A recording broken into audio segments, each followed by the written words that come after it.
ठीक है। एक पढ़ने वाला स्टूडेंट जो है वो chapter support and movement secondary के उसमें भी सेल का टॉपिक तलाश करेगा।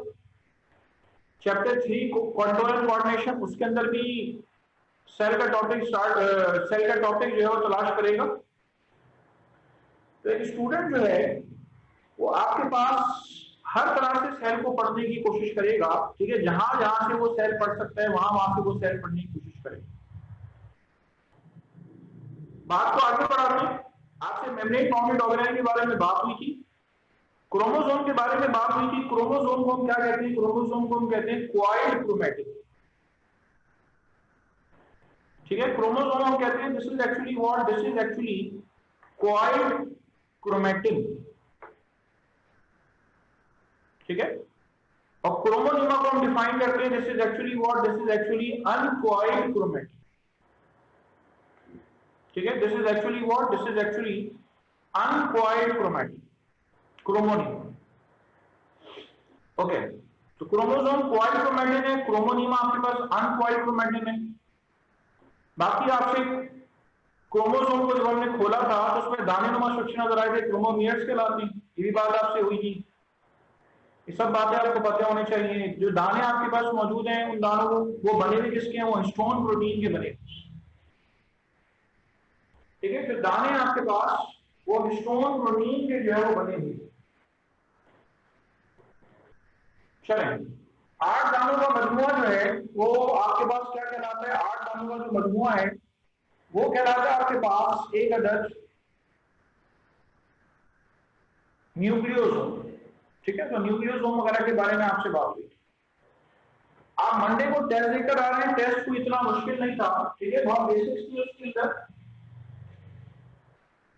देखें जो चीज आपसे पूछी जाए, फॉर एग्जाम्पल मैं आपको बताऊं, सेल आपसे पूछा गया, एक पढ़ने वाले स्टूडेंट को चाहिए कि अगर सेल का टॉपिक भी पढ़ा है ना उसमें, तो फौरन क्या करें? फौरन अपनी सेल साइकिल का जो टॉपिक है जिसमें माइटोसिस मियोसिस है वो भी करके डालो, क्योंकि सेल जितना हद तक सेल के चैप्टर में उससे ज्यादा कहीं अच्छा आ जाएगा आपको अगर आप उस सेल साइकिल के चैप्टर को भी अच्छी तरीके से रिवाइज कर लेंगे।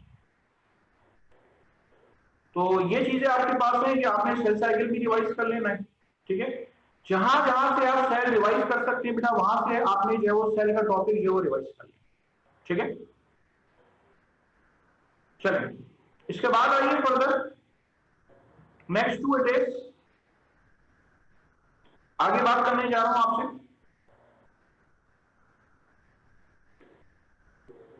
मैंने आपसे मेम्ब्रेन बाउंडेड ऑर्गेनेल के बारे में बेटा बात कर ली है। इसके बाद आपसे बात करने जा रहा हूं नॉन मेम्ब्रेन बाउंडेड ऑर्गेनेल के बारे में आपसे बात करनी, ठीक है। नॉन मेम्ब्रेन बाउंडेड ऑर्गेनेल,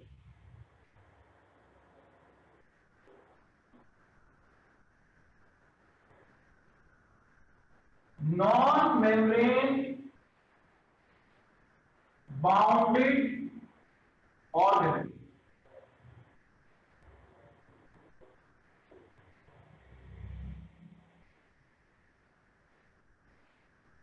अच्छा, नॉन मेम्ब्रेन बाउंडेड ऑर्गेनेल जो है इनमें आपके पास 3 ऑर्गेनेल ऐसे हैं, इनमें नॉन मेम्ब्रेन बाउंडेड ऑर्गेनेल्स के अंदर 3 आपके पास ऑर्गेनेल्स ऐसे हैं जो कि नॉन मेम्ब्रेन बाउंडेड के अंदर आते हैं। उनमें एक आपके पास मौजूद है राइबोसोम, एक आपके पास मौजूद है सेंट्रोसोम, ठीक है। एक मौजूद है सेंट्रोसोम। सेंट्रोसोम किसे कहते हैं? 2 सेंट्रियोल जो मिलते हैं, ठीक है। 2 सेंट्रियोल जो मिलते हैं वो कलेक्टिवली क्या कहलाते हैं? वो कलेक्टिवली आपके पास कहलाते हैं एक अदर सेंट्रोसोम। तीसरी चीज है वो आपके पास है वैक्यूल,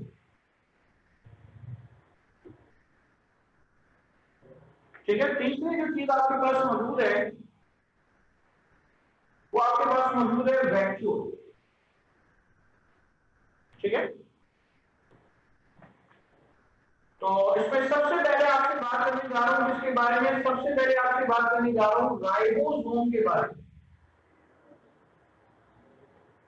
ठीक है, सबसे पहले आपसे बात करने जा रहा हूं राइबोसोम के बारे में।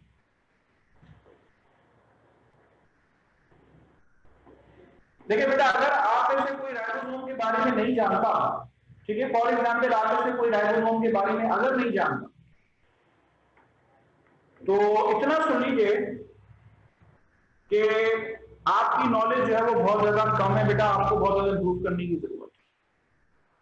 आप जरा गौर करें, आपने पूरा प्रोटीन सिंथेसिस का टॉपिक पढ़ा हुआ है, ठीक है, पूरा प्रोटीन सिंथेसिस का टॉपिक पढ़ा हुआ है, आपने प्रोटीन सिंथेसिस के अंदर राइबोसोम को बहुत ज्यादा डिटेल में पढ़ा हुआ है, तो हाउ कैन इट पॉसिबल कि आपको जो है वो राइबोसोम के बारे में नहीं आता? राइबोसोम में आपके पास एक अदर लार्जर सब यूनिट है और एक अदर इसके अंदर स्मॉलर सब यूनिट। क्या देखें, दिस इज लार्जर सब unit and this is smaller सब यूनिट।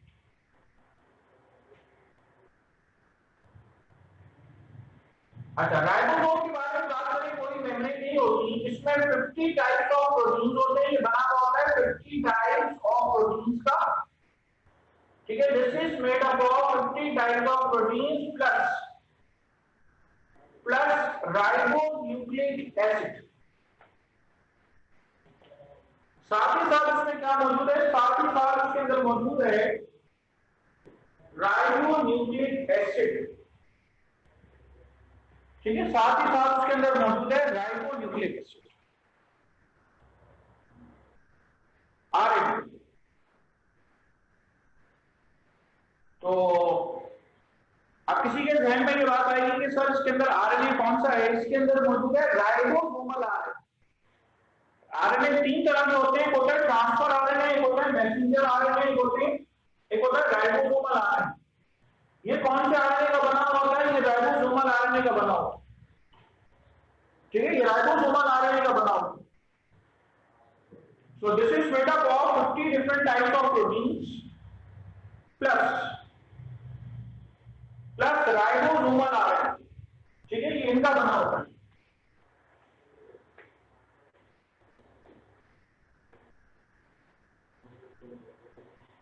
चलिए इसके बाद next to it is ribosomes. आपको पता है बाद फ्रीली मौजूद होते हैं, बाद जो है आपके पास एंडोप्लाज्मिक रेटिकुलम से अटैच होते हैं, ठीक है, बाद फ्रीली मौजूद होते हैं, बाद एंडोप्लाज्मिक रेटिकुलम के साथ अटैच होते हैं, दोनों फॉर्म्स में आपको मिलते हैं। राइबोसोम्स के बारे में और क्या पता होना चाहिए, सेल के अंदर जो राइबोसोम्स मौजूद हैं उनका कलेक्शन भी मौजूद होता है, शायद आपने नाम सुना हो पॉलीसोम्स। पॉलीसोम्स कहते हैं कलेक्शन ऑफ राइबोसोम्स, ठीक है, पॉलीसोम्स कहते हैं कलेक्शन ऑफ राइबोसोम्स, ठीक है, this is actually the collection of what, this is actually the collection of ribosomes, ठीक है, ये दरअसल आपके पास राइबोसोम्स के कलेक्शन को मानते हैं।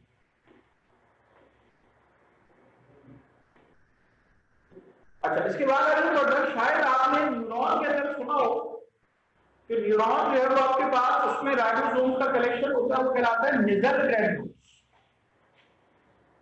अपने जो आपकी नॉलेज के रिफ्लेक्सेस हैं उसको खास तौर पे आपको अपनी फिंगर टिप पे रखना है। निजल ग्रैन्यूल्स का नाम सुना होगा आपने कि न्यूरॉन के अंदर निजल ग्रैन्यूल्स अक्सर औकात लेबल करते हैं, वो दरअसल राइबोसोम्स का कलेक्शन ही होता है, ठीक है। चलिए इसके बाद आइए फर्दर बेटा, आपने जो राइबोसोम के बारे में याद रखना है वो आपने याद रखना है कि राइबोसोम बेसिकली जो है वो क्या करता है, वो दरअसल आपके पास दिया शब्द है प्रोटीन फैक्टर्स। इसका वाहिद काम जो आपको मिलेगा, इसका वाहिद काम जो आपको मिलेगा वो आपको मिलेगा प्रोटीन सिंथेसिस, ठीक है, this is mainly concern with protein synthesis, ठीक है, ये आपके पास प्रोटीन सिंथेसिस से मेनली जो वो कंसर्न है, ठीक है, this is mainly concern with what, this is mainly concern with protein synthesis.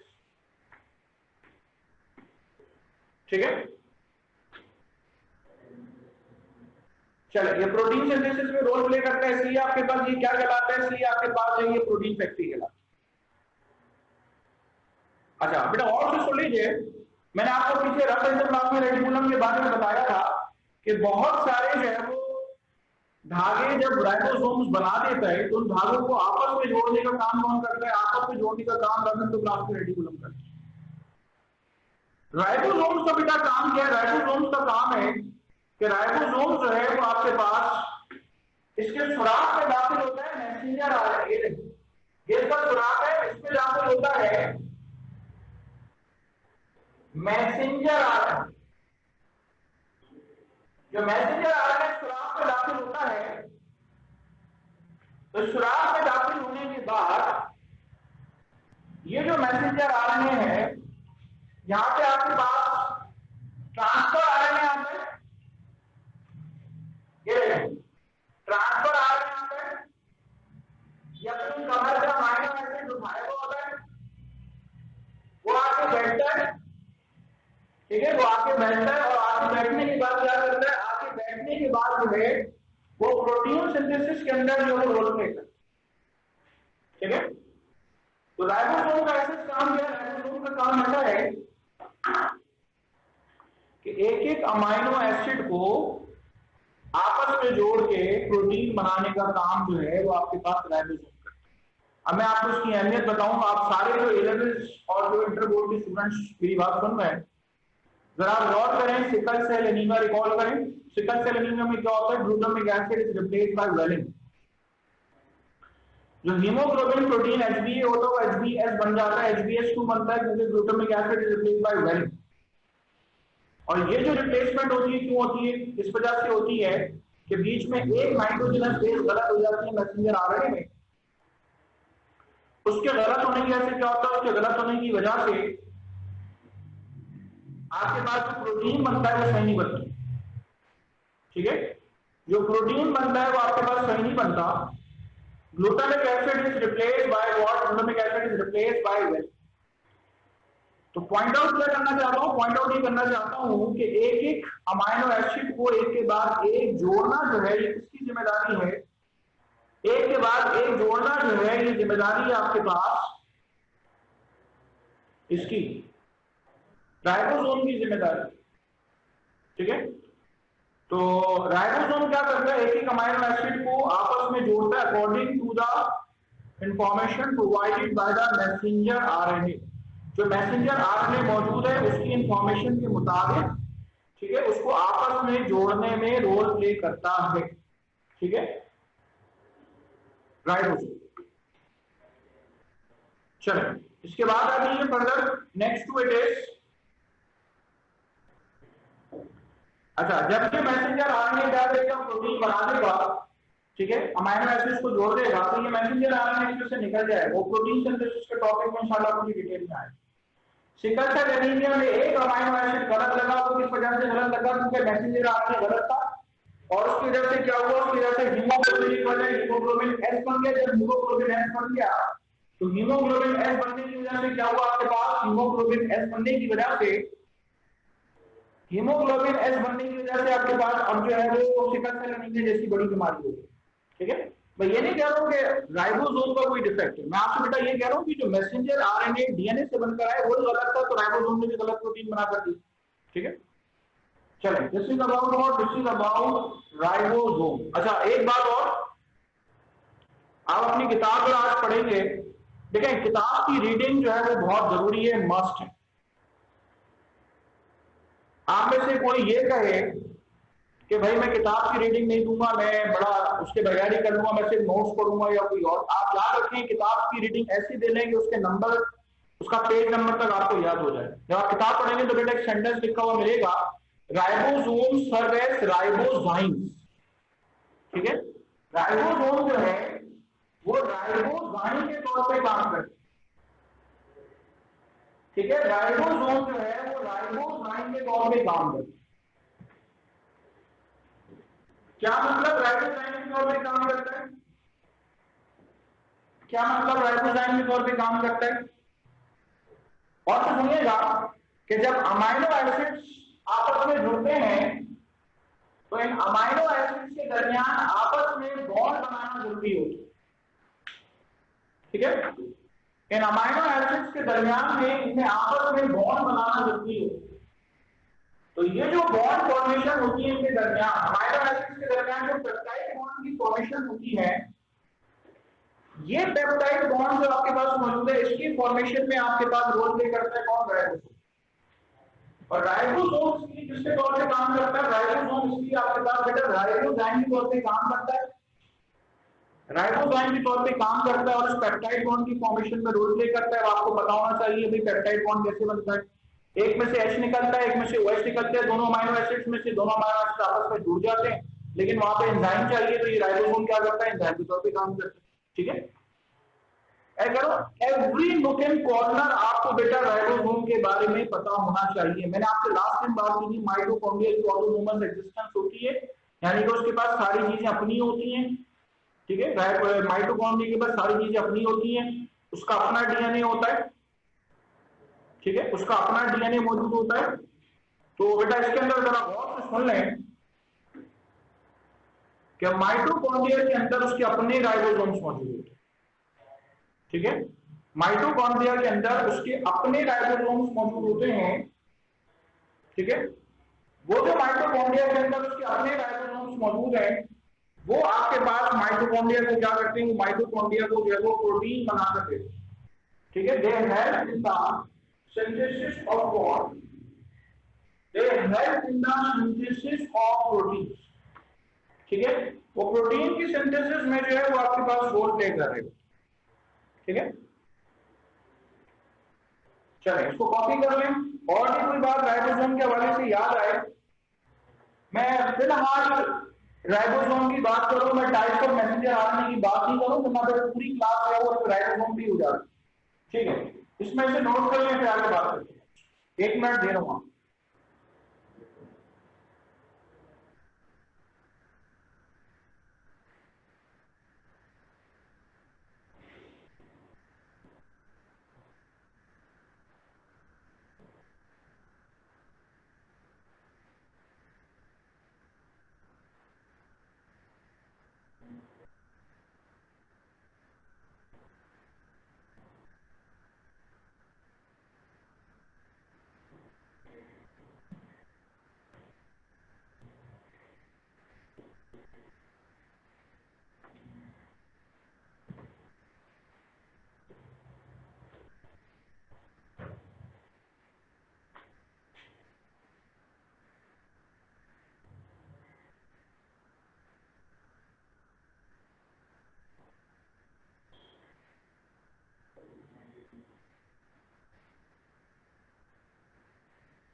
चलिए इसके बाद नेक्स्ट ऑर्गेनेल के बारे में बेटा आपसे बात करूं, और वो है आपके पास सेंट्रोसोम।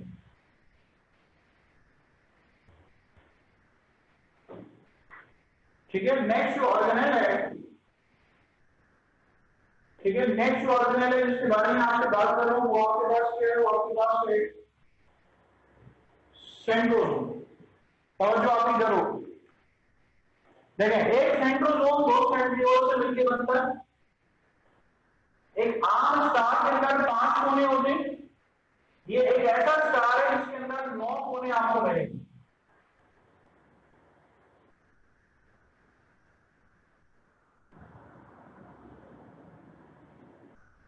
ठीक है, इसके अंदर 9 कोने आपको मिलेंगे, 9 पैरेलल ट्रिपलेट्स।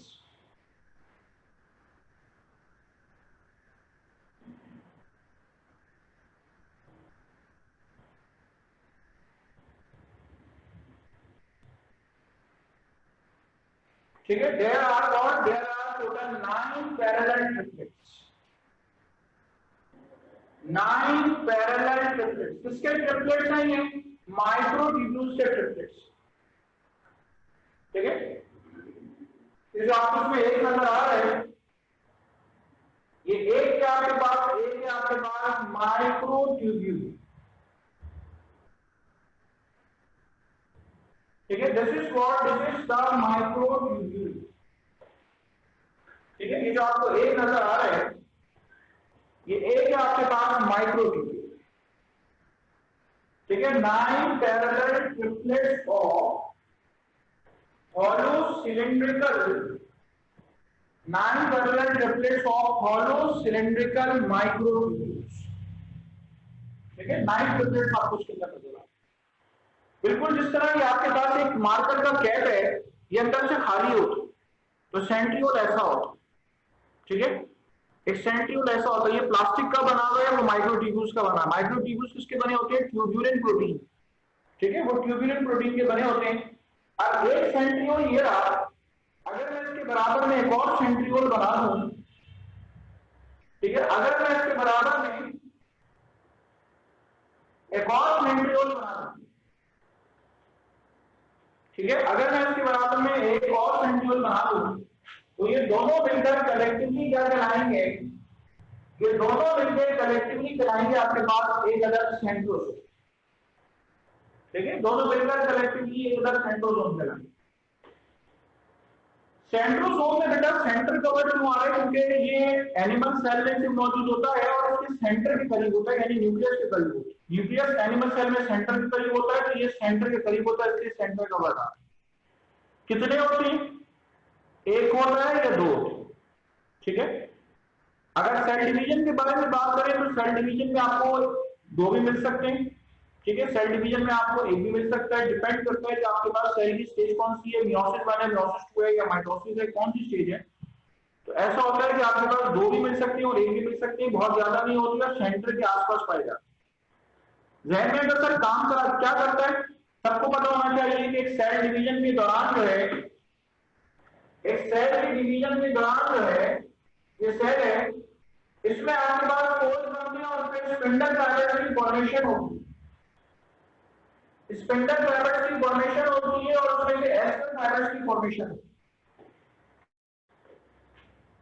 ठीक है। स्पिंडल फाइबर्स की फॉर्मेशन होती है, एस्टर फाइबर्स की फॉर्मेशन होती है। ये जो स्पिंडल फाइबर्स की फॉर्मेशन होती है और एस्टर फाइबर्स की फॉर्मेशन होती है, ये दरअसल कौन करके देता है? आपके पास माइक्रोट्यूब्यूल्स जो मौजूद होते हैं इसके अंदर, सेंट्रियोल के अंदर जो माइक्रोट्यूब्यूल्स मौजूद होते हैं, ये करके देता है, ठीक है। तो सेंट्रोसोम या centrioles, they help in the production of what? They help in the production of spindle fibers, ठीक है। ये दरअसल क्या करते हैं? ये दरअसल आपके पास स्पिंडल फाइबर जो है, ठीक है, ये दरअसल आपके पास स्पिंडल फाइबर जो है ये उसकी फॉर्मेशन करते हैं, ठीक है। they help in the production of spindle fibers। चलिए, स्पिंडल फाइबर जब बना देगा तो उसके बाद क्या होगा? ये स्पिंडल फाइबर जो होंगे ये क्रोमोसोम से जाके अटैच हो जाएंगे, ये जो स्पिंडल फाइबर हैं ये क्रोमोसोम से जाके अटैच हो जाएंगे। जब स्पिंडल फाइबर्स क्रोमोसोम से जाके अटैच हो जाएंगे तो they help in the pulling of chromosomes, ठीक है, ड्यूरिंग द सेल डिवीजन। ये क्रोमोसोम्स को पुल करने में रोल प्ले करेंगे कि ये इसके साथ जुड़ जाएंगे, ठीक है, ये आपके पास के साथ काइनेटोकोर के साथ जुड़ जाएंगे और फिर उसके बाद क्या होगा? ये बीच में से क्रोमोसोम्स टूट जाएंगे। जब बीच में से क्रोमोसोम टूट जाएंगे तो क्रोमोसोम अपोजिट पोल्स पे मूव करेंगे। तो सेंट्रोसोम या सेंट्रियोल्स का काम आपके पास क्या है कि स्पिंडल फाइबर्स प्रोड्यूस करेंगे और पुलिंग ऑफ क्रोमोसोम पे रोल प्ले करेंगे। यहाँ पे बहुत सारे के ध्यान में आता है प्लांट सेल के अंदर तो सेंट्रियोल मौजूद ही नहीं होता, तो उसमें क्या होगा? भाई उसमें नहीं होता, उसके अंदर जो स्पिंडल फाइबर्स हैं उसका जो साइटोप्लाज्म होता है वो स्पिंडल फाइबर्स की प्रोडक्शन में रोल प्ले करता है, ठीक है। उसका अपना साइटोप्लाज्म जो है वो स्पिंडल फाइबर्स की प्रोडक्शन में रोल प्ले करता है। तो जरूरी नहीं है कि प्लांट सेल में सेंट्रियोल मौजूद हो, ठीक है। तो एनिमल सेल में मौजूद है तो एनिमल सेल में स्पिंडल फाइबर्स की प्रोडक्शन जो है वो सेंट्रियोल से। अच्छा, बाकी देखें ये जो माइक्रोट्यूब्यूल्स आपको नजर आ रहे हैं, बाकी सारी डिटेल इंशाल्लाह आगे आपसे माइक्रोट्यूब्यूल्स के बारे में डिटेल में बात करते हैं, इसको नोट करने आप कर सकते हैं। इसका और कोई फंक्शन नहीं है, आप इसको नोट कर सकते हैं, आपको 1 मिनट।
चलिए, इसके बाद अभी बेटा आपसे बात करने जा रहा हूँ सेंट्रोसोम और सेंट्रियोल्स के बारे में बात हो गई है।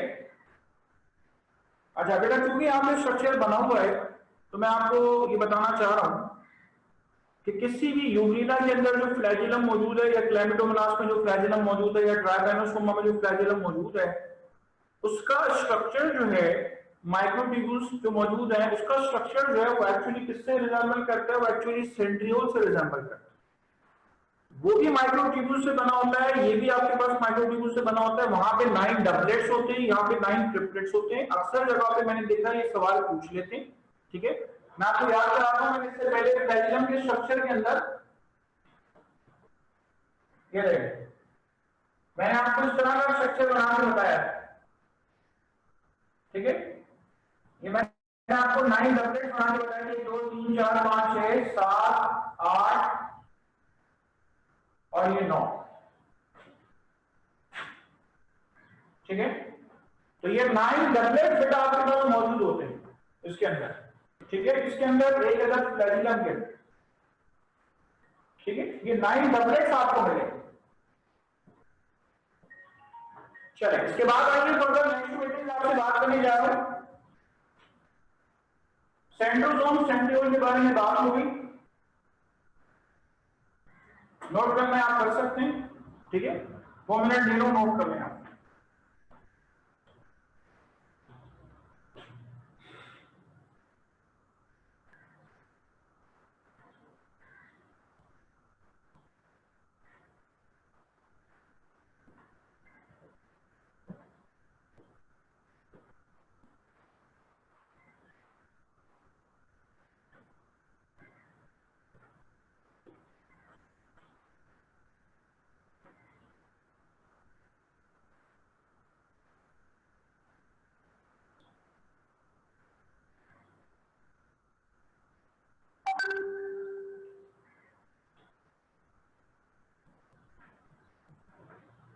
चलिए, इसके बाद आगे बेटा आपसे बात करने जा रहा हूं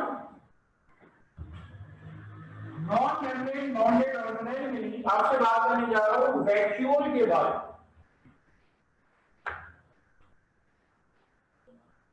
मैंने आपसे अर्ज किया कि सेल जो है वो आपको बहुत अच्छा आना चाहिए,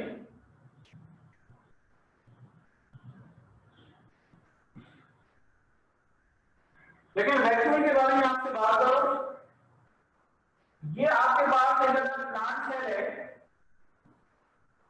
ठीक है। ये आपके पास एक अलग प्लांट सेल मौजूद है। ये जो प्लांट सेल मौजूद है, इसके अंदर जब पानी आता है तो इसके अंदर छोटे छोटे वैक्यूल्स बन जाते हैं, ठीक है। जब इसके अंदर पानी आता है तो इसके अंदर छोटे छोटे वैक्यूल्स बन जाते हैं। ये वैक्यूल्स एक दूसरे के करीब आते हैं और मिलकर क्या करते हैं? मिलकर एक बड़ा वैक्यूल बनाते हैं। ठीक है, ये मिलकर क्या करते हैं, ये मिलकर जो है वो एक बड़ा वैक्यूल बना देते हैं।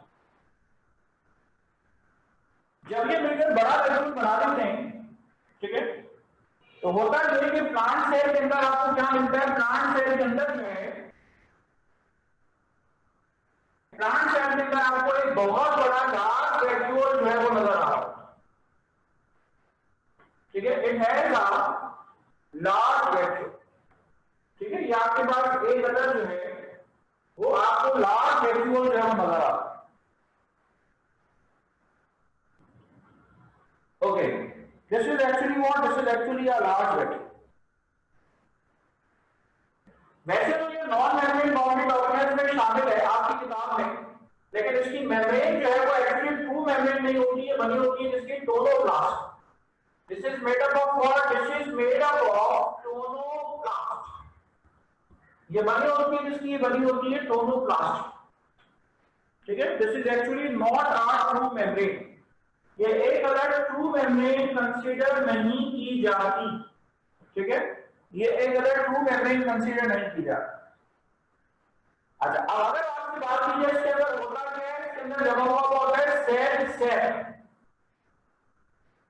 ठीक है, इसके अंदर मौजूद है सेल सेल। फंक्शन के बारे में सुन लें, इसका फंक्शन है आपके पास रिजर्वॉयर। ठीक है, this cell is what, this cell is reservoir of cell cell. ये सेल सेल के रिजर्वॉयर के तौर पे काम करता है। ठीक है, this cell is what, this cell is reservoir of, this cell is reservoir of cell cell. ये सेल सेल के रिजर्वॉयर के तौर पे काम करता है। ठीक है, यानी कि आपके पास, आप जब गौर करें, पौधे को फोटोसिंथेसिस करनी है, वो वक्त के वक्त ऐसा तो ये पानी खींचेगा, वो तो पहले से जमा करके रखिएगा ना। फोटोसिंथेसिस में पानी चाहिए। ठीक है, फोटोसिंथेसिस करने के लिए उसमें पानी चाहिए। जब फोटोसिंथेसिस करने के लिए उसमें पानी चाहिए, ठीक है, तो उसमें आपके पास पानी जो चाहिए, तो पानी उसको कैसे मिल सकता है, फोटोसिंथेसिस करने के लिए उसको पानी चाहिए। पानी कैसे मिल सकता है, पानी भी उसके पास इस रिजर्वॉयर से मिल जाएगा उसको। ठीक है, so this acts as what, this acts as reservoir of water and salts। ये water और salts के रिजर्वॉयर के तौर पे ये काम करता है। ठीक है, चलिए इसके अलावा आइए थोड़ा गौर से सुनिएगा। अगर कोई पौधे में आपके पास पत्ता लगा हुआ है, अगर किसी पौधे के ऊपर पत्ता लगा हुआ है, तो ये जो पत्ता लगा हुआ है, ये अपनी असल पोजीशन में किस वजह से होता है, ये अपनी असल पोजीशन में होता है आपके पास अपने बड़े वैक्यूल की वजह से। ठीक है, अपने बड़े वैक्यूल की वजह से आपके पास ये अपनी असल पोजीशन में मौजूद होता है। और ये असल पोजीशन जो है वो मेंटेन ही नहीं रहती। ठीक है, इसकी असल पोजीशन मेंटेन ही नहीं रहती अगर इसके वैक्यूल छोटे हो जाए। ठीक है, अगर इसके वैक्यूल छोटे हो जाएंगे तो इसकी असल पोजीशन आपके पास मेंटेन ही नहीं रहेगी। ठीक है, तो इसकी असल पोजीशन को मेंटेन करने के लिए इसके बाद एक लार्ज वैक्यूल मौजूद होना जरूरी। ठीक है, तो आपने अक्सर सुना होगा कि पौधा जो है वो जब गर्मी होती है तो विल्ट, उसके पत्ते विल्ट हो जाते हैं। जब उसके पत्ते विल्ट हो जाते हैं तो विल्ट होने की क्या वजह है, विल्ट होने की वजह ये है तो उसके वैक्यूल जो वो छोटे हो जाते हैं। ठीक है, तो पत्तों को उसकी राइट पोजीशन में रखना, सही पोजीशन में रखना, ये किसका काम है, ये वैक्यूल का काम।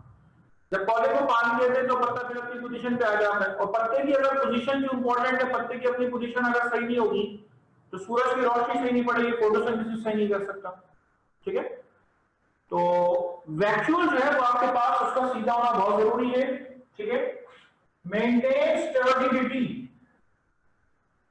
ठीक है, मेंटेन्स टर्गर प्रेशर और टर्बिडिटी। ये टर्गर प्रेशर जो है ये मेंटेन करता है।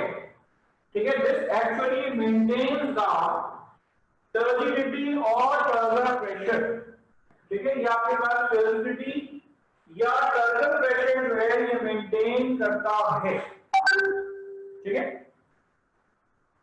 चले, अच्छा इसके अलावा आपने सुना होगा कि भाई प्लांट सेल के अंदर जो उसके लाइसोसोम्स मौजूद होते हैं वो काम करते हैं किसके तौर पे, प्लांट सेल में जो उसके सॉरी जो उसका वैक्यूल मौजूद होता है वो लाइसोसोम के तौर पे काम करता है, उसके अपने अंदर एंजाइम्स ही मौजूद होते हैं। ठीक है, तो ये बात ध्यान में रखिए कि प्लांट सेल के अंदर उसका जो वैक्यूल होता है वो एज अ लाइसोसोम भी बिहेव करता है। ठीक है, this also serve as what, this also serve as lysosome, ये लाइसोसोम के तौर पर जो है वो भी बिहेव करता है। चलो इसको नोट कर लें।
इसके बाद आइए फर्दर कि मेम्ब्रेन बाउंडेड ऑर्गेनेल जो है इसके बारे में आपसे बात हो गई।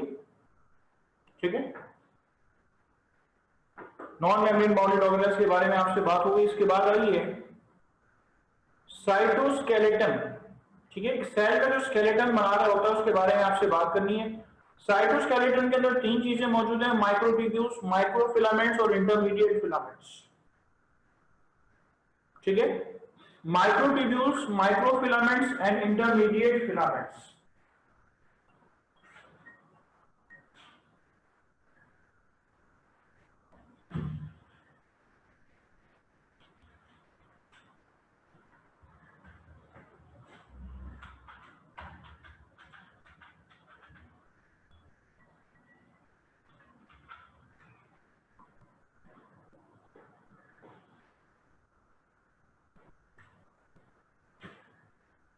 चले, इसमें आपसे बात करने जा रहा हूं साइटोस्केलेटन के बारे में। साइटोस्केलेटन में आपके पास तीन चीजें हैं। सबसे पहले आपसे बात करने जा रहा हूं माइक्रोट्यूब्यूल्स के बारे में। ठीक है, first of all going to tell you about microtubules. ठीक है, सबसे पहले आपसे बात करने जा रहा हूं माइक्रोट्यूब्यूल्स के बारे में। माइक्रोट्यूब्यूल के बारे में अगर आपसे बात करूं, देखिए ट्यूब्यूल जो है वो छोटी सी ट्यूब को कहते हैं। ये देखिए इस तरह की ट्यूब, इसकी जो ऊपर का जो मुंह आपको नजर आ रहा है, ये देखिए ये माइक्रोट्यूब्यूल ऐसे मौजूद, ये ट्यूबुलेंट यूनिट्स मौजूद होते हैं। ये देखिए छोटे छोटे आपके पास ट्यूबुलेंट यूनिट्स, ट्यूबुलेंट प्रोटीन। ठीक है, ये छोटे छोटे यूनिट्स आपको नजर आ रहे हैं, ट्यूबुलेंट प्रोटीन नजर आ रहे हैं। अगर इसका जो ऊपर का जो मुंह है उसको मैं आपको बनाकर दिखाऊं, इसको ऊपर के मुंह को बनाकर दिखाऊं, तो देखिए आपके पास यहाँ पे क्या मिलेगा, 1 2 3 4 5 6 7 8 9 10 11 12 और ये 13, ये 13 आपको मिलेंगे इसके लिए। ठीक है, और ये छोटे छोटे जो आपको इंडिविजुअल यूनिट्स नजर आ रहे हैं, ठीक है, ये छोटे छोटे जो आपको इंडिविजुअल यूनिट्स नजर आ रहे हैं, these are turbulent proteins. Microtubule को माइक्रोट्यूब्यूल क्यों कह रहे हैं, माइक्रोट्यूब्यूल को माइक्रोट्यूब्यूल इसलिए कह रहे हैं क्योंकि ये छोटी सी ट्यूब लाइक स्ट्रक्चर होती है। ठीक है, this is actually what, this is actually tube like structure. ठीक है, इसका स्ट्रक्चर जो होता है वो दरअसल होता है ट्यूब लाइक। ठीक है, इसलिए हम इसको नाम क्या दे रहे हैं, इसलिए हम इसको नाम दे रहे हैं that this is what, this is the microtubule. ठीक है,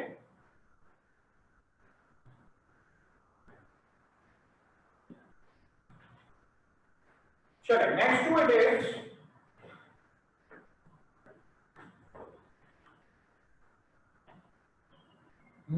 इट इज माइक्रोट्यूब्यूल के बारे में बात हो गई। अगला आपके पास है माइक्रोफिलामेंट। अब आप लोग अपनी ध्यान में पॉइंट को रिकॉल करें कि जो आपके पास सार्कोमियर का स्ट्रक्चर आपने पढ़ा हुआ है, माइक्रोफिलामेंट,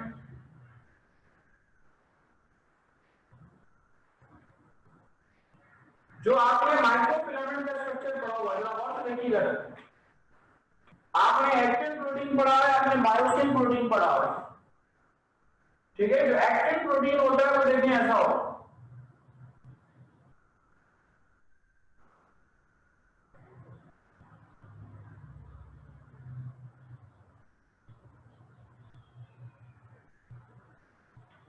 ये देखिए, ये क्या मौजूद है आपके पास? ये मौजूद है आपके पास एक्टिन प्रोटीन, ठीक है। This is what this is the actin protein. और बहुत अलग बात ये है, इसके भी छोटे छोटे यूनिट्स गोल है, इसके भी माइक्रोट्यूब्यूल्स के भी छोटे छोटे यूनिट्स गोल है, तो हम लग यूज करते हैं ग्लोब्यूलर प्रोटीन, ठीक है। हम यहां पे लग यूज करते हैं that this is made up of what, this is made up of globular protein, ठीक है।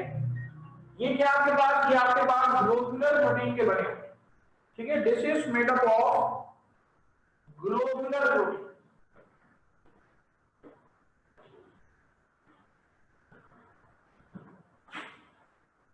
चलिए, ये ग्लोब्यूलर प्रोटीन के जो है वो बने हो। चलिए, इसके बाद आ जाइए further, next to it is, मैंने आपके सामने एक्टिन प्रोटीन बनाया। तीसरी जो टाइप है वो है आपके पास इंटरमीडिएट फिलामेंट, ताकि आपके पास तीनों चीजें एक जगह पे नजर आए, इसलिए यहां बना रहा हूं। करेक्ट, ये इंटरमीडिएट फिलामेंट्स का स्ट्रक्चर,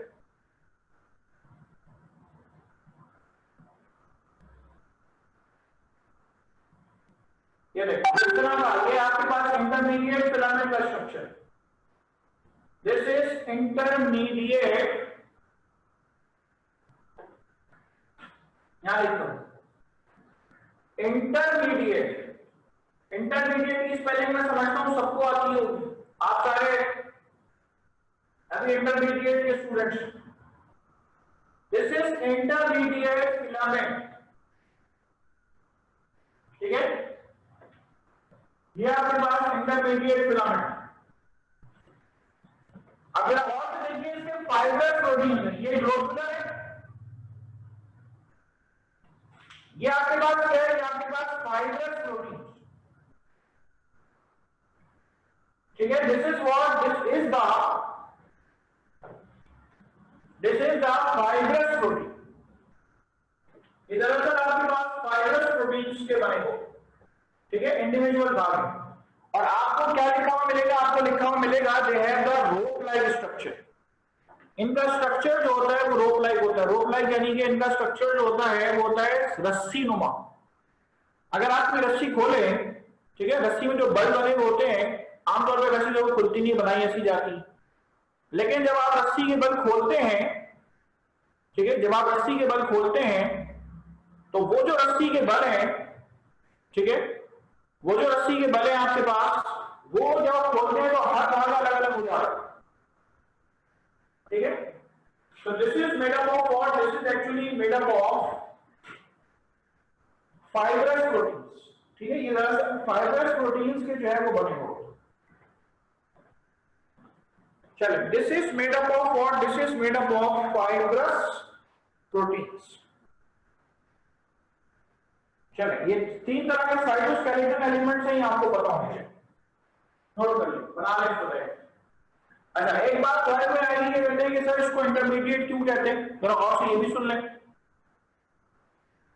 माइक्रोफिलामेंट्स का तकरीबन जो डायामीटर होता है वो 7 नैनोमीटर का होता है, ठीक है। जो डायामीटर है तकरीबन वो 7 नैनोमीटर है।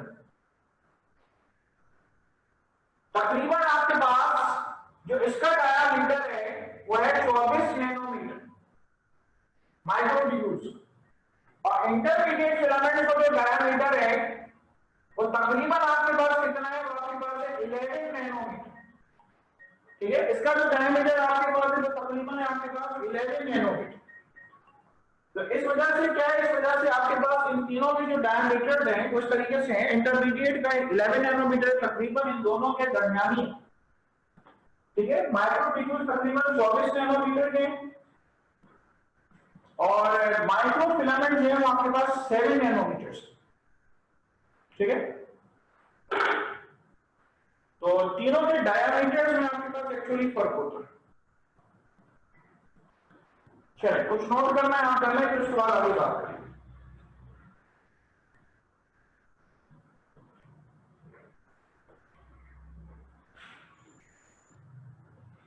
दो मिनट बाद मैं आपके सवाल ले लेता हूं, जो बोर्ड पे लिखा हुआ है नोट कर लें।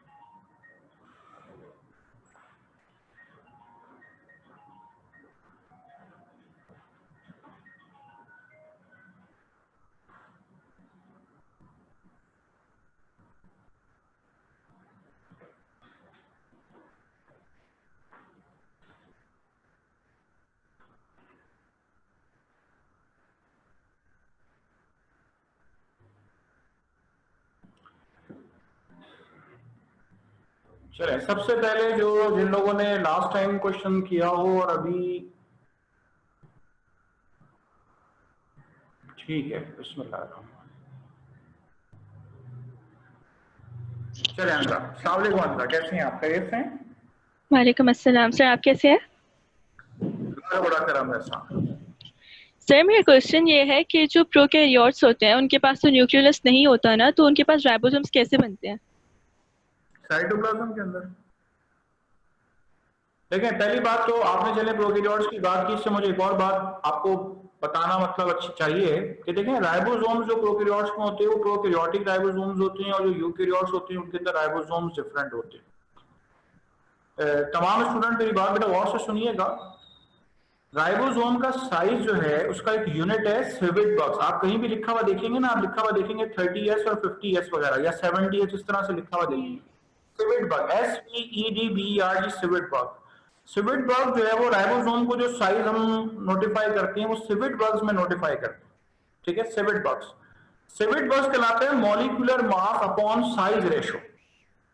ठीक है, molecular mass upon size ratio civet box कहलाता है। ठीक है, अच्छा अब यहां पे आपके पास जो प्रोकैरियोटिक राइबोसोम्स हैं तो बेटा उसके अंदर न्यूक्लियोलस तो मौजूद ही नहीं होता, तो कोई बात नहीं। लेकिन न्यूक्लियोलस नहीं है उसके पास, वो तो मौजूद है ना, उसका क्रोमैटिन बॉडी तो मौजूद है ना, जो उसका क्रोमैटिन बॉडी मौजूद है। जब बेटा डीएनए मौजूद है तो उससे आरएनए बनना कोई मसला नहीं है, आरएनए बनना मसला नहीं है तो फिर प्रोटीन बनना मसला नहीं है, और जब आरएनए और प्रोटीन दोनों ही बन रहे हैं तो राइबोसोम्स बनना मसला नहीं है। तो उसका साइटोप्लाज्म ही दरअसल आपके पास क्या करता है, राइबोसोम की सिंथेसिस। ठीक है, और सर जो ग्लाइऑक्सिसोम्स होते हैं उनको स्पेशलाइज्ड पेरोक्सिसोम्स क्यों कहते हैं? ग्लाइऑक्सिसोम्स को स्पेशलाइज्ड पेरोक्सिसोम्स क्यों कहते हैं? जी देखिए, चूंकि केमिकल नेचर के लिहाज से दोनों में काफी रिजेम्बलेंस है। ठीक है, दोनों में काफी रिजेम्बलेंस है, तो कुछ किताबों ने इसको स्पेशलाइज्ड पेरोक्सिसोम्स कह दिया है और बाद साइंटिस्ट का इस पे जो है वो यकजा नहीं है कि वहां इनको स्पेशलाइज्ड पेरोक्सिसोम्स का नाम दिया जाए, क्योंकि बनते दोनों आपके पास ऐसा है कि वो जब उससे क्या नाम गॉल्जी बॉडी से ही बनते, तो इसलिए आपके पास बनने का अमल दोनों को ऑलमोस्ट मिलता जुलता है, इस वजह से आप स्पेशलाइज का नाम यूज करते हैं, वरना और मैं नहीं समझता कोई बात है।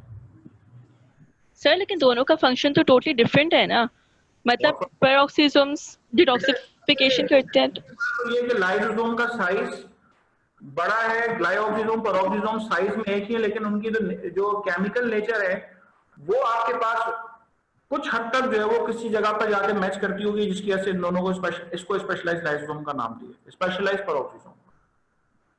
ठीक है, थैंक यू। अच्छा भाई, अब कौन है?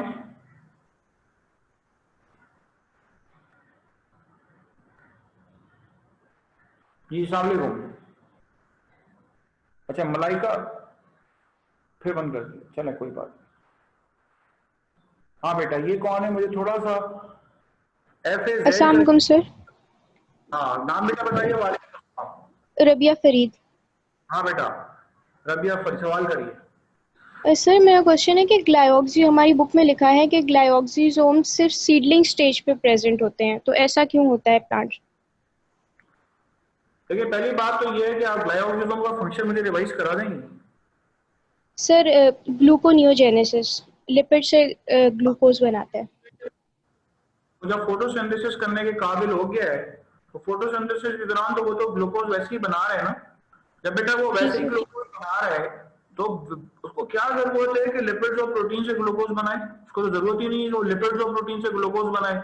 जिस वक्त बीज की वो हालत में होता है तो बीज के अंदर जो उसके प्रोटीन्स होते हैं और लिपिड्स होते हैं, वो प्रोटीन्स और वो लिपिड जो है उनको फोटोसिंथेसिस हो नहीं रही होती सीडलिंग स्टेज में, वो जरूरत है कि वो ग्लूकोज में कन्वर्ट कराएं। तो इसलिए ग्लाइकोजेनेसिस उस वक्त एक्टिव है। लेकिन जब एक पौधा हरा भरा है और फोटोसिंथेसिस कर सकता है तो उसको ग्लूकोनियोजेनेसिस बेटा करने की जरूरत ही नहीं है।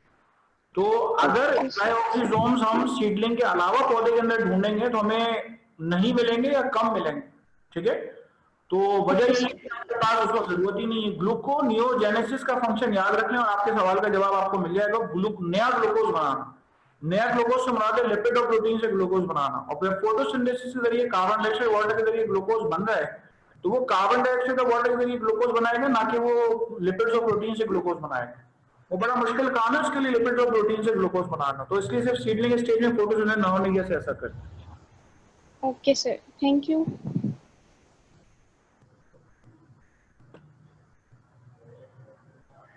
ये किस बच्ची का नाम है? मेरे पास नाम आ रहा था।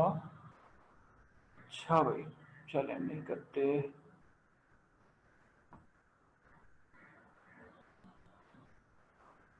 फहद सिद्दीकी का। अस्सलाम वालेकुम। वालेकुम सलाम सर। सर आपने सर साइटोस्केलेटन में जो सर बताया कि माइक्रोट्यूब्यूल की सर आपने एग्जांपल बताई कि इसमें ड्यूरिंग सेल डिवीजन ये हेल्प करते हैं, और सर सीलिया और फ्लैजेला का आपने बताया। सर हाँ बेटा। माइक्रोफिलामेंट में भी सर आपने बताया कि सार्कोमेर में एक्टिन और मायोसिन फिलामेंट जो होते हैं। सर इंटरमीडिएट फिलामेंट की कोई एग्जांपल सर? हाँ, इंटरमीडिएट फिलामेंट ज्यादातर सेल्स में आपको मिलेंगे। अगर आप गौर करें कि आप बर्फ का गोला बनाना चाहें गोल तो बड़ी मुश्किल से बनता है। अगर आप आटे से पेड़ा बनाना चाहें तो बड़ी मुश्किल से गोल बनता है। आप सोचें न्यूक्लियस जो गोल होता है सेल के अंदर, साइटोप्लाज्म के अंदर जो न्यूक्लियस धंसा हुआ गोल है, उसकी बेटा गोल शेप जो है वो इंटरमीडिएट फिलामेंट्स की वजह से ही जो है वो रिटेन रहती है। और इंटरमीडिएट फिलामेंट्स में आपको एग्जाम्पल्स में आपको मिलेगा केराटिन प्रोटीन। ठीक है, केराटिन जो है वो अक्सर जगह पर केराटिन ओके सर। प्रोटीन जो है वो आपके पास एक्चुअली बेटा प्रोटीन ही है ना, तो वो इसके एग्जाम्पल में आता है केराटिन। अब केराटिन कहाँ कहाँ मौजूद है? हमारी स्किन के ऊपर मौजूद है, नेल्स में मौजूद है। जहां जहां केराटिन आपको मिलेगा वहां पे इंटरमीडिएट फिलामेंट्स मिलेंगे। लेकिन मैं वैसे एडिशनली आपको बता रहा हूँ, एक सेल के अंदर जो न्यूक्लियस है, जो राउंडेड शेप न्यूक्लियस है, तो उसकी शेप भी आपके पास इंटरमीडिएट फिलामेंट्स की वजह से ही मेंटेन रहती है। Okay sir, thank you sir. Sorry बेटा, आज मैंने आप लोगों से जो है वो बीच बीच में सवाल लेना, नीचे से सवाल लेना शुरू किए क्योंकि कॉमनली नीचे वाले रह जाते हैं, तो इसलिए आज ऐसा हुआ है। ये नहीं, वो तो पुराने नाम आ रहे हैं। हुजैफा रजा, पहले बेटा आपसे सवाल लूंगा क्योंकि मैंने आपसे लास्ट टाइम सवाल नहीं लिया था। अस्सलाम वालेकुम। जी सर, वालेकुम अस्सलाम। सर मुझे ये पूछना था कि पॉलीसोम हम लोग राइबोसोम की कलेक्शन को कहते हैं। बेसिकली एंडोप्लाज्मिक रेटिकुलम पे वो स्प्रेड होते हैं और फ्रीली पाए जाते हैं।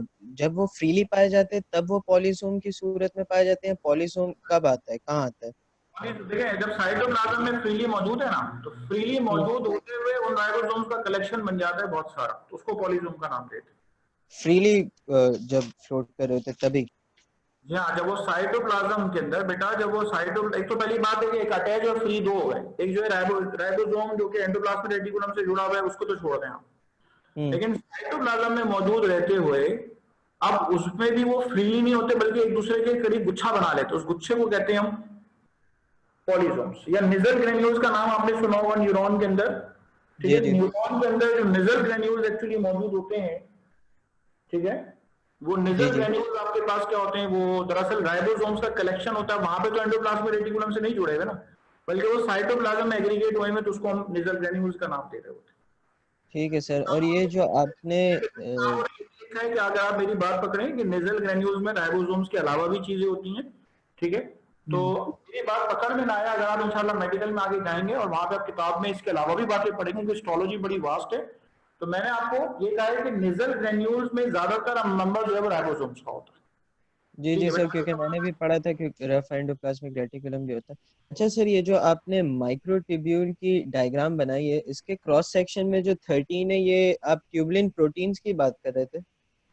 देखिए पहली बात तो ये है कि पूरा का पूरा ट्यूबुलिन का बना हुआ है। कोई आपसे क्या मार्कर किसका बना हुआ है, तो आप कहेंगे प्लास्टिक का बना हुआ है, आप कहेंगे माइक्रोट्यूब्यूल किसका बना है, प्रोटीन का बना। प्रोटीन के अब छोटे छोटे गोल गोल यूनिट्स हैं, वो गोल गोल यूनिट्स प्रोटीन कहलाते हैं। अब उसका अच्छा जो सर। ऊपर का मुंह है, उसका जो ऊपर का मुंह है, उसमें 13 होते हैं। ये जो आपको इसका ऊपर का मुंह नजर आ रहा है ना, ठीक है, आपको इसके ऊपर का जो मुंह नजर आ रहा है ना, इसके ऊपर के मुंह पे मौजूद होते हैं 13, ठीक है। ठीक है, इसके ऊपर के मुंह पे जो मौजूद होते हैं वो मौजूद होते हैं 13, सही है ठीक है। तो ये जो जी। 13 को कहते हैं 13 रोज ऑफ प्रोटोफिलामेंट, आपको ये लफ्ज लिखा हुआ मिलेगा, तो ये ऊपर इसके 13 मौजूद होते हैं। अच्छा ठीक है सर, थैंक यू।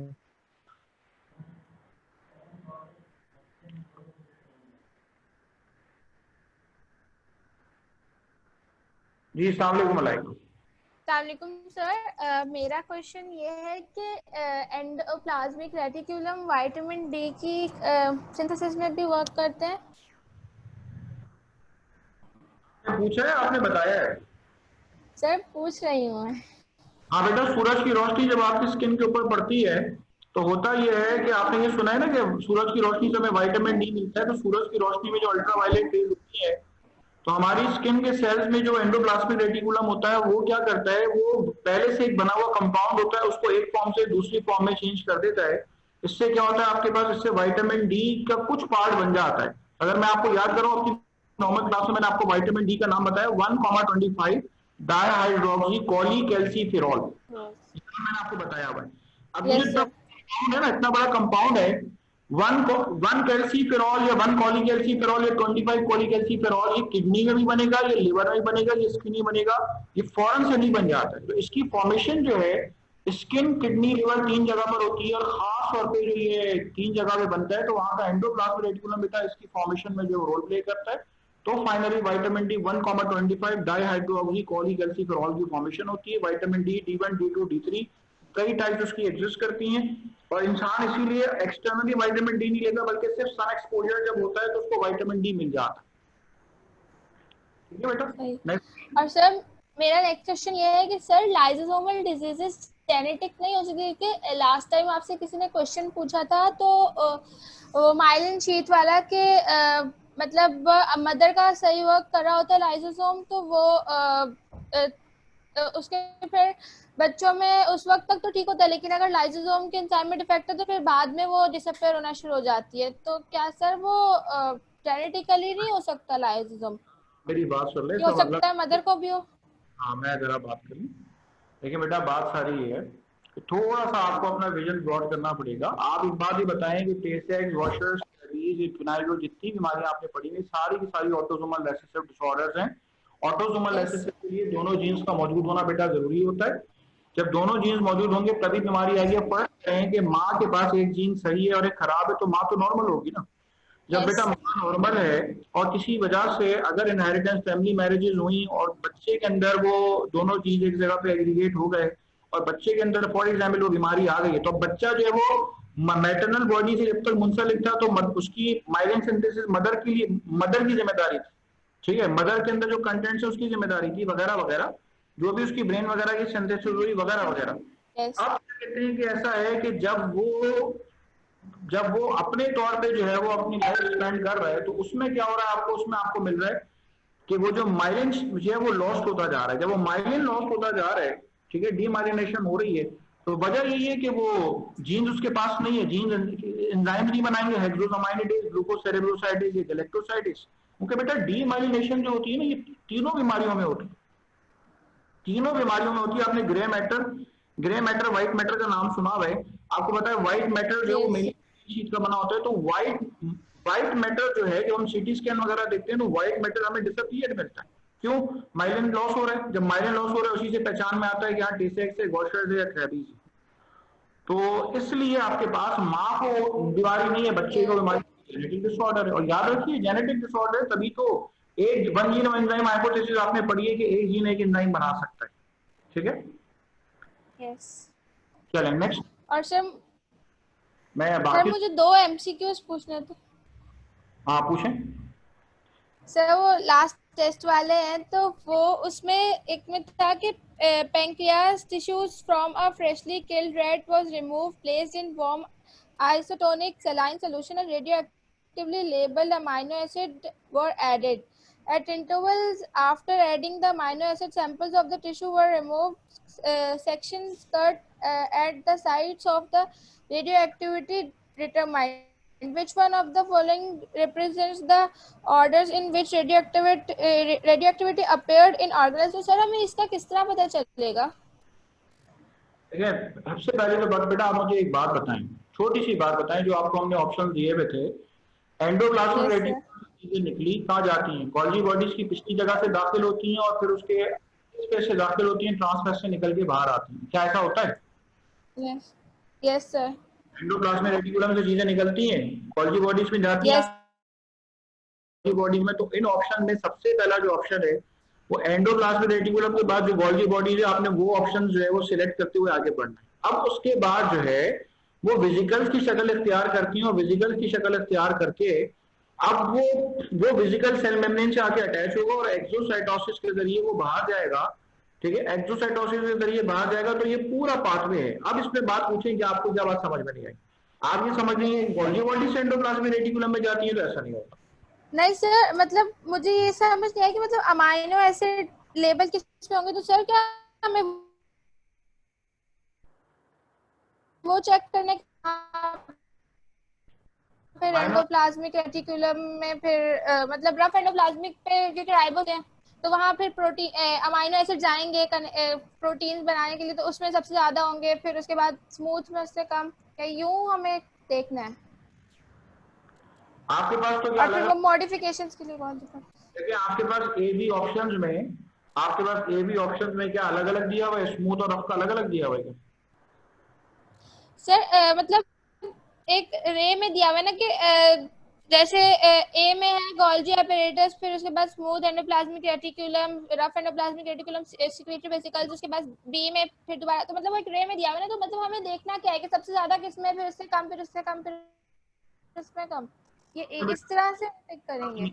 मेरी बात सुन लें, आप सिर्फ इसमें यह सोचें कि जो भी रेडियो एक्टिव सब्सटेंस है वो रेडियो एक्टिव सब्सटेंस एक सीक्वेंस में एंडोप्लाज्मिक रेटिकुलम से गोल्गी बॉडीज में, गोल्गी बॉडी से वेसिकल्स में, आपको ये सीक्वेंस क्या पता है कि नहीं पता? सबसे पहले मुझे ये बताएं। गोल्गी बॉडीज का ऑप्शन में सिलेक्ट ही नहीं कर सकती। देखिए सबसे पहले जो चीज बनेगी वो बनेगी एंडोप्लाज्मिक रेटिकुलम। ठीक है, एंडोप्लाज्मिक रेटिकुलम जो रफ एंडोप्लाज्मिक रेटिकुलम और प्रोटीन सिंथेसिस से कंसर्न है, जो अमाइनो एसिड जिस पर रेडियो एक्टिव लगता है वो तो जारी बात है रफ एंडोप्लाज्मिक रेटिकुलम। अब वो जाएगा किधर? वो एंडो से जाएगा गोल्गी बॉडीज की तरफ, ना कि वो गोल्गी बॉडी से एंडोप्लाज्मिक रेटिकुलम की तरफ जाएगा। ये सीक्वेंस नहीं है बिल्कुल। याद रखिए जब आप सेल को देखेंगे इलेक्ट्रॉन एक शहर नजर आता है, उस शहर में पता है क्या नजर आता है कि ये क्या तरीकेकार है कि एंडोप्लाज्मिक रेटिकुलम से बबल्स निकल रहे हैं, गोल्गी बॉडी में सिस फेज में दाखिल हो रहा है, ट्रांसफेज से निकल के बाहर आ रहे हैं। तो जो सीक्वेंस है वो आपको रफ एंडोप्लाज्मिक रेटिकुलम फिर गोल्गी बॉडी में, आपको ये समझाने की कोशिश कर रहा हूँ। अब आप देखिएगा, इसको सॉल्व करेंगे हो जाएगा। चलो यहाँ पे और इसके अलावा क्या मौजूद है? और मलाइका नहीं सनाएजात, आप सनाएजात से सवाल नहीं ले रहे, इंशाल्लाह नेक्स्ट क्लास में बात होगी आपसे। आप नेक्स्ट क्लास में क्या पढ़ेंगे? आप सारे के लोग, हमारे लोग, जो आपके 27 चैप्टर्स के अंदर जहां भी सेल मौजूद है, फॉर एग्जाम्पल चैप्टर ट्रांसपोर्ट में सेल मौजूद है, तो वो भी आपको आना चाहिए नेक्स्ट क्लास में। ठीक है, आपका सेल सिर्फ सेल चैप्टर के अंदर नहीं है, आपका सेल जो है वो हर जगह पर, जहां जहां सेल है वो आपको पता होना चाहिए। Okay, thank you so much, अल्लाह हाफिज़।